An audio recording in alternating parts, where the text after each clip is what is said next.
Hello दोस्तों, good morning. आज हम क्या भारतीय संविधान के बारे में पढ़ रहे थे। तो आज हम क्या पढ़ेंगे, हमने 72 तक अनुच्छेद तक डिस्कस किया था। कल हमने क्या है 72 अनुच्छेद तक डिस्कस कर लिया था, जहाँ पर उपराष्ट्रपति हमने कंप्लीट किया था और उनसे संबंधित अनुच्छेद थे। तो अनुच्छेद 63 में मैंने बताया था कि भारत का उपराष्ट्रपति होगा। हमने इनके बारे में पूरी चर्चा की थी कि किस प्रकार उपराष्ट्रपति होगा, उनका कार्यकाल होगा, उनकी क्या है शपथ होगी। तो हम इससे आगे पढ़ते हैं, इससे आगे की हम चर्चा करते हैं। तो यह कि इस राष्ट्रपति उपराष्ट्रपति को तो याद हो गया होगा कि उसका निकास है, क्या उसका क्या है निकास। उसका अगर बात करते हैं, उसका निकास यानी उपराष्ट्रपति होगा, उसका निकास क्या है सनी की हमने चर्चा की थी, भारत का एक उपराष्ट्रपति होगा। नी की अगर बात करते हैं, उससे बात करते हैं। सह की अगर बात करते हैं, राज्यसभा का पदेन सभापति होता है। 64 की बात करते हैं, राज्यसभा का पदेन सभापति होता है। और राष्ट्रपति है, अगर पद पर न हो तो उसके स्थान पर उपराष्ट्रपति कर्तव्यों का निर्वहन करेगा। कौन सा है 65 अनुच्छेद 65 क्या कहता है, उपराष्ट्रपति उनके कर्तव्यों का निर्वहन करेगा। इसके 66 की बात करते हैं, योग्यताएं और शर्त की हमने बात की थी। 66 क्या कहता है, उनकी योग्यताएं और क्या है शर्त है, कौन कौन सी इनकी योग्यताएं हैं उपराष्ट्रपति से संबंधित है। 67 की हमने बात की थी, कार्यकाल और उनके हटाने की प्रक्रिया, यानी किस प्रकार कार्यकाल है। तो क्या कार्यकाल इनका वही रहेगा 5 वर्ष है। हटाने की प्रक्रिया की बात करते हैं तो इसमें राज्यसभा में पहल करेंगे और उसके बाद में क्या कौन से लोकसभा में जाएंगे और वहां से अगर वहां के सदस्य साइन कर देते हैं तो उपराष्ट्रपति को हटा दिया जाता है। जब उपराष्ट्रपति के ऊपर कोई कार्रवाई चल रही होती है तो उस समय जो होता है संसद का यह क्या होता है, संसद का पदेन अध्यक्ष होता है, लेकिन उसमें क्या हिस्सा नहीं लेगा कार्रवाई में, यह निर्णायक मत नहीं देता है, उसमें इसको अलग रखा जाएगा। उपराष्ट्रपति अपना हिस्सा नहीं देता है। तो ये किसका होता है, राज्यसभा का पदेन सभापति होता है, लेकिन इसमें जो है वो पार्टिसिपेट नहीं करता। अगर खुद के ऊपर कोई मुकदमा चल रहा हो तो अन्य जो व्यक्ति है उनके जो क्या है कर्तव्यों का निर्वहन करेगा।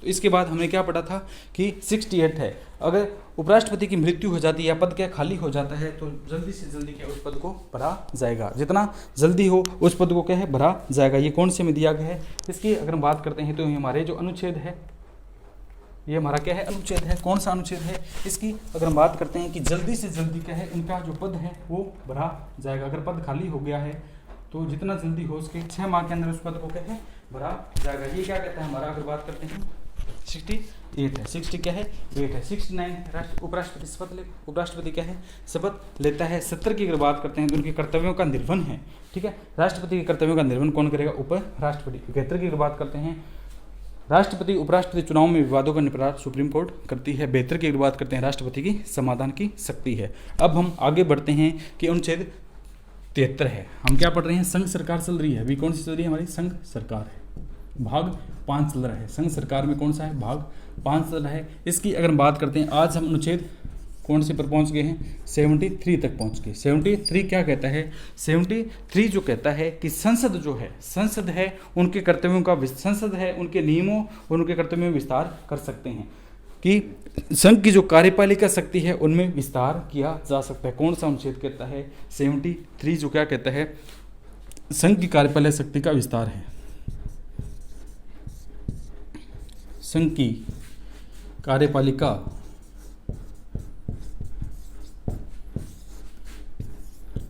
शक्ति में विस्तार किया जा सकता है। संसद को यह है विस्तार कर सकते हैं कि संघ है, संघ की जो शक्तियां हैं उनमें विस्तार कर सकते हैं। कौन सा अनुच्छेद कहता है, 73 है। 73 क्या कहता है, संघ की कार्यपालक शक्ति में विस्तार कर सकते हैं, ठीक है। तो क्या है, संसद इसमें विधि बनाएगी, नियम बनाएगी और उनके विस्तार का कर देती है। इसके बाद अनुच्छेद 74 आता है। अनुच्छेद 74 क्या कहता है, मंत्री परिषद है। अनुच्छेद 74 कहता है कि राष्ट्रपति को सलाह देने के लिए उसके क्या है एक परिषद होगी जिसे मंत्री परिषद कहा जाता है। अनुच्छेद 74 की अगर बात करते हैं तो सिंपल लिख लीजिए मंत्री परिषद, यानी राष्ट्रपति जो है उसको, जो प्रधानमंत्री है उसको कोई भी निर्णय करने के लिए उसकी कमेटी होगी, उनमें सदस्य होंगे जिसे मंत्री परिषद कहा जाता है, ठीक है। इसका मंत्री परिषद का जो प्रमुख होगा वो कौन सा होता है, प्रधानमंत्री का। तो अनुच्छेद 74 क्या कहता है कि भारत की एक मंत्री परिषद होगी, भारत की क्या होगी, एक मंत्री परिषद होगी। इसके बाद अगर बात करते हैं अनुच्छेद 75 है, कौन सा होता है, प्रधानमंत्री है, भारत का एक प्रधानमंत्री होगा। कौन से में दिया गया है, अनुच्छेद 75 क्या कहता है, भारत का एक प्रधानमंत्री होगा। इसके बाद अनुच्छेद 76 है। क्षेत्र की अगर बात करते हैं, अटर्नी जनरल है, महान्यायवादी है। अनुच्छेद 76 की अगर बात करते हैं तो कौन सा कहलाता है, अटर्नी जनरल है, यानी महान्यायवादी है,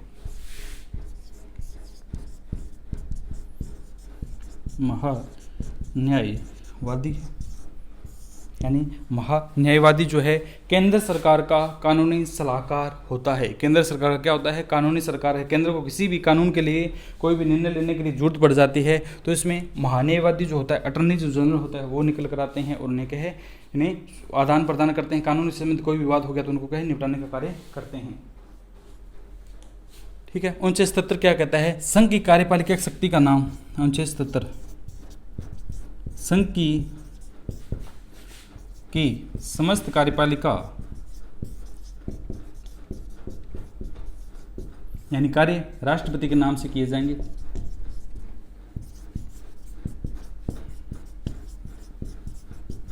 संघ की समस्त जो कार्यपालिका है यानी संघ जो भी कार्य कर रही है वो किसके नाम से किए जाएंगे? वो राष्ट्रपति के नाम से किए जाएंगे। वो क्या है? राष्ट्रपति के नाम से किया जाता है। और 78 क्या कहता है कि जो प्रधानमंत्री है वो कहीं पर जाता है, कोई भी विवाद होता है, कोई भी मुद्दा होता है तो राष्ट्रपति से सलाह लेगा, उनको सूचना उपलब्ध कराता है। तो 78 क्या कहता है?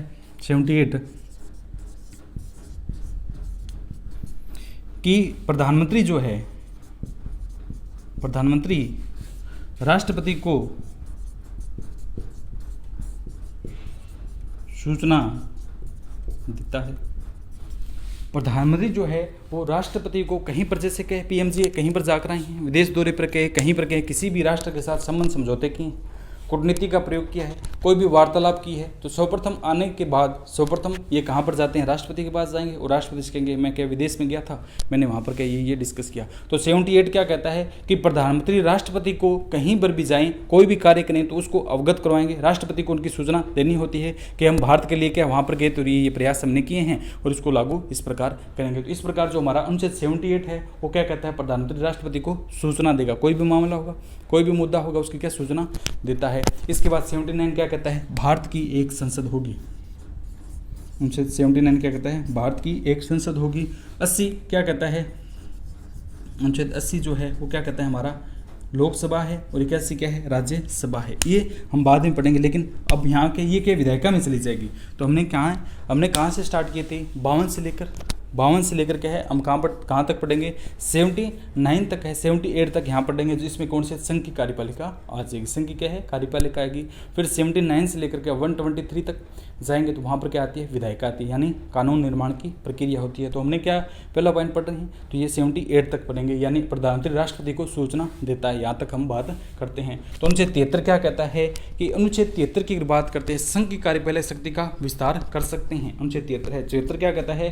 भारत के प्रधानमंत्री को सलाह और मशवरा देने के लिए एक मंत्रिपरिषद होगी। 75 क्या कहता है? भारत का एक प्रधानमंत्री होगा। अनुच्छेद 76 क्या कहता है? महान्यायवादी होगा।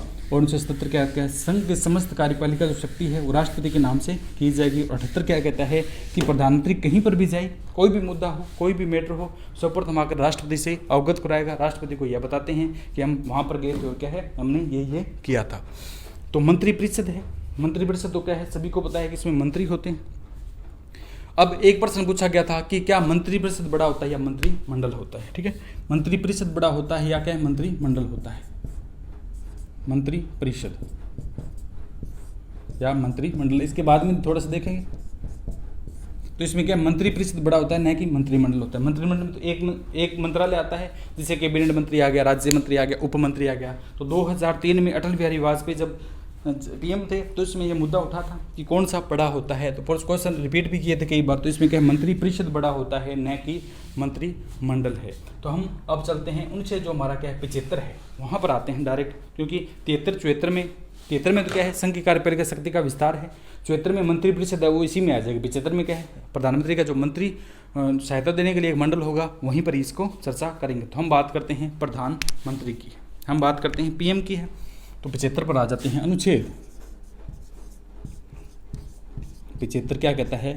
भारत का एक प्रधानमंत्री होगा। भारत का क्या होगा? एक प्रधानमंत्री होगा। इसकी चर्चा करते हैं। कौन से अनुच्छेद में है? The main constitution of India article number 75 represented कि Bharat is a prime minister. Bharat का क्या होगा? एक प्राइम मिनिस्टर होगा। 75 अनुच्छेद कहता है। तो अब इसमें पूछा जाएगा प्रथम पॉइंट, तो राष्ट्र इसकी क्या होती है, प्रधानमंत्री की नियुक्ति होती है या निर्वाचन होता है। तो पहले हमने पढ़ा था राष्ट्रपति की नियुक्ति है निर्वाचन, तो राष्ट्रपति की निर्वाचन होता है। उपराष्ट्रपति की नियुक्ति है निर्वाचन, तो उपराष्ट्रपति का भी क्या है, निर्वाचन होता है। राष्ट्रपति के निर्वाचन में लोकसभा, राज्यसभा, विधानसभा के निर्वाचित सदस्य हिस्सा लेंगे। और उपराष्ट्रपति चुनाव की अगर बात करते हैं, केवल और केवल क्या लोकसभा, राज्यसभा के निर्वाचित और मनोनीत दोनों सदस्य हिस्सा लेते हैं। तो प्रथम पॉइंट वहीं से उठाते हैं कि प्रधानमंत्री की नियुक्ति होता है या निर्वाचन होता है, कि प्रधानमंत्री को हम चुनकर भेजते हैं, क्या जो कैंडिडेट होते हैं वो चुनकर भेजते हैं, नहीं, प्रधानमंत्री की निर्वाचन नहीं होता है, प्रधानमंत्री क्या है, नियुक्ति होती है। प्रधानमंत्री क्या होती है, नियुक्ति होती है। समझने की बात कीजिए, समझने की कोशिश कीजिए कि नियुक्ति किस प्रकार होती है। तो नियुक्ति होती है, नियुक्तिकर्ता कौन है, राष्ट्रपति है। जैसे चुनाव हुए संपन्न होते हैं, लोकसभा के चुनाव होते हैं, संपन्न होने के बाद लोकसभा के सारे कैंडिडेट लोकसभा में जाते हैं, सदन में जाते हैं, सामने राष्ट्रपति जी बैठे होते हैं। तो उनके द्वारा क्या है, जो बहुमत के आधार पर चुनकर आए हैं, जो दल है, जैसे कांग्रेस बीजेपी मुख्य दलों में चल रही है, मेन मुख्य दल यही है, जो दो दल हैं ये चुनकर आए हैं, एक तो कांग्रेस है, एक कौन सा था, बीजेपी है। अब जो दल सर्वाधिक मत ग्रहण करता है, यानी जिसने बहुमत जीता है, जिसने बहुमत ग्रहण किया है, वो दल जाएगा।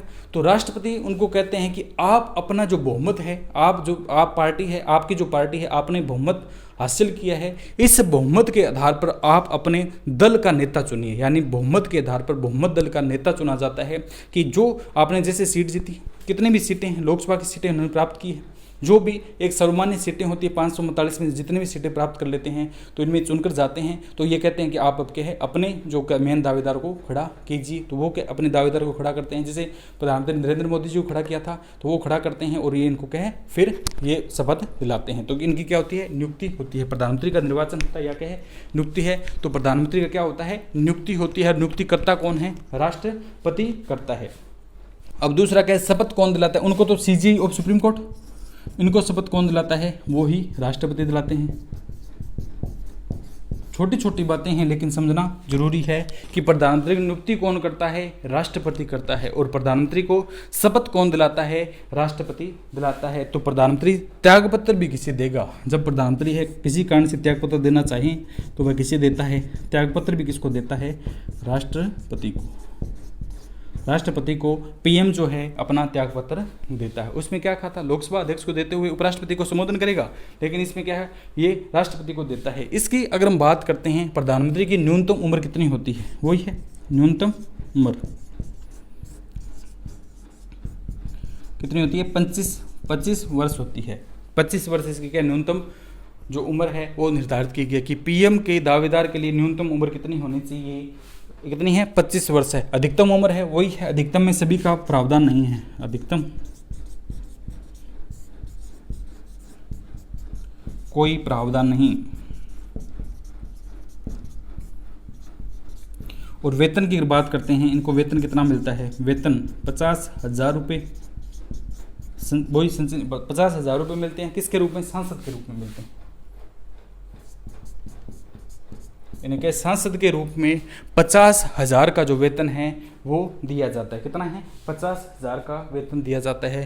प्रथम प्रधानमंत्री की अगर हम बात करते हैं, वो कौन से थे, प्रथम पीएम पंडित जवाहरलाल नेहरू। पंडित क्या थे, जवाहरलाल नेहरू हमारे क्या थे, प्रथम पीएम थे। और वर्तमान की अगर हम बात करते हैं तो नरेंद्र दामोदर दास मोदी है। वर्तमान की अगर बात करते हैं, 2 बार चुनकर हैं, वर्तमान के 2014 में चुने थे। वो प्रथम पीएम कौन से आते हैं, जवाहरलाल नेहरू।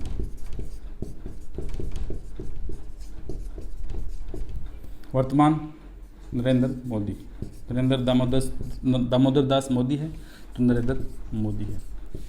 ये क्या है, हमारे वर्तमान के पीएम है। तो इस प्रकार जो क्या है, पीएम जो है, इनकी नियुक्ति निर्वाचन ये जो संपन्न है वो होते हैं। तो जवाहरलाल नेहरू के बारे में बातें आती हैं कि गुटनिरपेक्षता के कर्णधारों में एक थे। गुटनिरपेक्षता नीति आई थी भारत की, अगर बात करते हैं तो गुटनिरपेक्षता नीति आई थी भारत में, तो इसमें क्या जवाहरलाल नेहरू थे, उनमें से क्या थे, एक थे। भारत की विदेश नीति है, यानी विदेशों के साथ के संबंध स्थापित करने वाले प्रथम कौन से थे, पंडित जवाहरलाल नेहरू है। कौन से, पंडित जवाहरलाल नेहरू है। यानी विदेशी जो क्या है, विदेशों के साथ राजनीतिक संबंध स्थापित करने वाले भारत की विदेश नीति के जनक कौन से हैं, ये है। ठीक है, भारत की विदेश नीति की अगर बात करते हैं तो भारत के विदेश नीति के जनक कौन से आते हैं, पंडित जवाहरलाल नेहरू है, ये विदेश नीति के जनक है।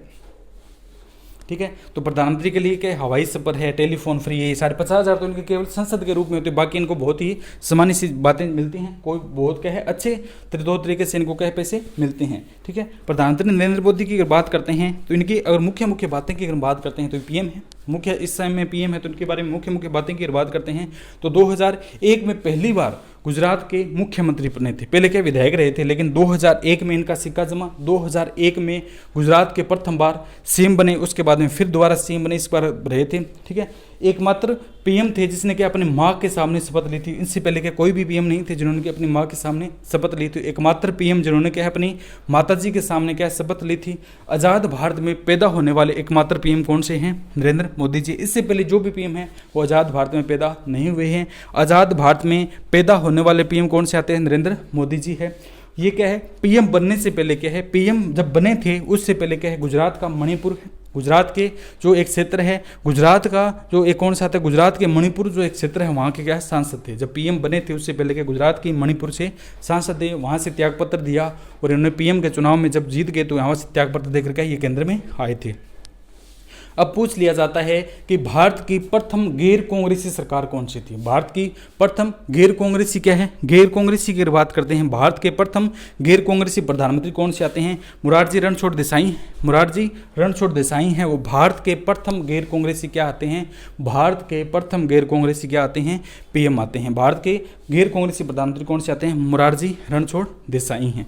पर पहले क्या चुनाव हुआ था, 7वीं 6ठी लोकसभा के चुनाव हुए थे तो इनमें क्या चुनकर आए थे, तो रणछोड़ जो क्या मोरारजी रणछोड़ देसाई थे ये क्या प्रथम गैर कांग्रेसी, कांग्रेस से नहीं थे। 1977 की अगर बात करते हैं, 1977 में क्या है, जनता पार्टी थी। 1977 की अगर हम बात करते हैं तो 1977 में क्या आई थी, एक जनता पार्टी आई थी, प्रधानमंत्री थे मोरारजी कौन से थे, मोरारजी रणछोड़ देसाई हैं, मोरारजी रणछोड़ देसाई हैं। ये क्या थे, प्रथम गैर कांग्रेसी सीएम बनाए गए थे, लेकिन ये कभी न कभी क्या थे, कांग्रेस के दावेदार रहे थे, इसलिए प्योर नहीं थे। अगर पूछ लिया जाता है विशुद्ध रूप से प्रथम गैर कांग्रेसी पीएम कौन से थे, तो अटल बिहारी वाजपेयी है जो विशुद्ध रूप से क्या है चुनकर आए थे, अटल बिहारी वाजपेयी है। तो इनमें क्या घटना हुई थी, पहले की अगर बात करते हैं तो जनता पार्टी हुआ करते थे, जनता पार्टी हुआ करते थे, कांग्रेस के दावेदार थे, जनता पार्टी थी, दोनों लोकसभा के लिए जा रहे थे, लोकसभा के लिए क्या जा रहे थे, चुनाव लड़े थे उन्होंने। 6ठी 7वीं विधानसभा की अगर बात करते हैं तो उसमें एक चुनाव लड़े थे, तो उसमें क्या है, इधर अपने क्या थे, अटल बिहारी वाजपेयी है, श्यामा प्रसाद मुखर्जी जो कि बीजेपी के जनक है, उनके द्वारा अलग से पार्टी का निर्णय किया गया कि हम अपने अपने दावेदार को अलग अलग करेंगे और अलग चुनाव लड़ेंगे, कांग्रेस से अलग होकर हम क्या चुनाव लड़ेंगे।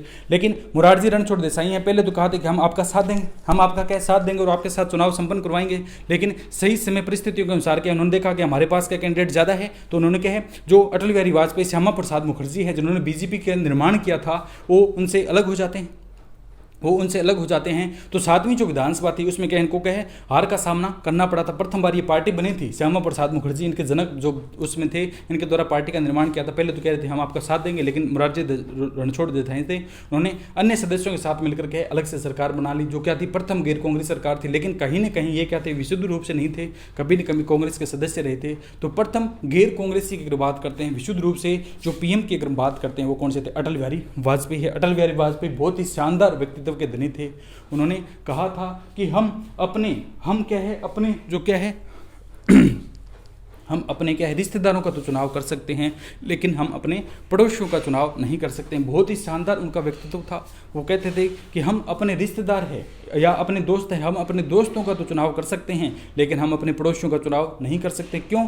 क्योंकि दोस्त है उनको तो अगर अच्छा बुरा लगेगा तो छोड़ देंगे, लेकिन अगर पड़ोस है, आसपास पड़ोस आपको बुरा मिल गया तो उसको आप छोड़ नहीं सकते। यह उन्होंने उस संदर्भ में कहा था जब भारत और पाकिस्तान थे। पाकिस्तान भारत का देश साथ में रहने वाला है, यानी भारत के आसपास का क्षेत्र है, यानी उसके कौन से हैं, अगर पड़ोसी है, पड़ोस में हैं, तो उन्होंने कहा था हम अपने पड़ोस को नहीं चुन सकते, लेकिन हम अपने दोस्तों का चुनाव कर सकते हैं। क्यों? पाकिस्तान से लगातार हमले हो रहे थे। 1999 में कारगिल का युद्ध हुआ था, विजय के रूप में उन्होंने बनाया था। उस उपलक्ष्य में लाहौर घोषणा पत्र की बात की थी, विजय स्तंभ के रूप में बनाया गया था। और कौन से थे, 123 होयट एक्ट है। ये जो प्रणालियाँ थी वो उस टाइम अटल बिहारी वाजपेयी पीएम थे, तो उनके द्वारा क्या है ये मुद्दे देखने को मिले थे।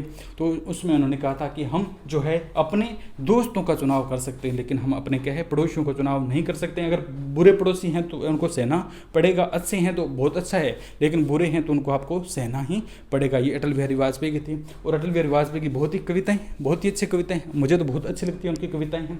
उन्होंने एक कविता लिखी है कि मैं मेरे मन से जिया मेरे मन से मरूं, काल के कपाल पर लिखता मिटाता हूँ, गीत नया गाता हूँ। उन्होंने कहा था मैं मेरी इच्छा से जिया मेरी इच्छा से मरूंगा, जो मैंने ज़िंदगी में किया मेरी इच्छा से किया, और जो मैंने पाया वो मेरी इच्छा से पाया।